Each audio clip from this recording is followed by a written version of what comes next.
Good morning, నేను miss CS.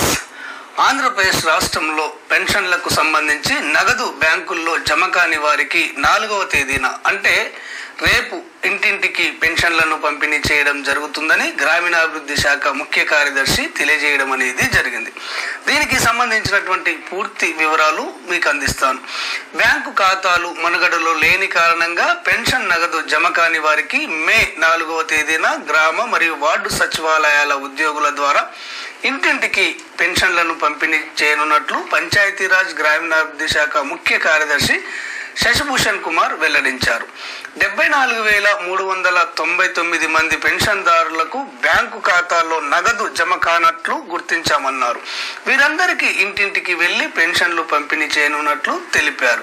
వీరి జాబితాను శుక్రవారం గ్రామ మరియు వార్డు సచివాలయాల్లో అందుబాటులో ఉంచుతామన్నారు.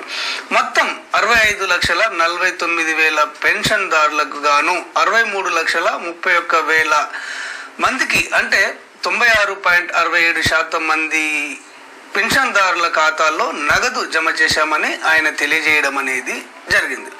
ఓకే ఫ్రెండ్స్, అర్థమైంది అనుకుంటాను. ఈ బ్యాంకుల్లో నగదు జమ కాని వారికి రేపు ఇంటింటికి పెన్షన్లను పంపిణీ చేయడం జరుగుతుంది. ఈ వీడియో మీకు నచ్చినట్లయితే అంతర్నేత్ర ఛానల్ను సబ్స్క్రైబ్ చేసుకోండి. ధన్యవాదాలు.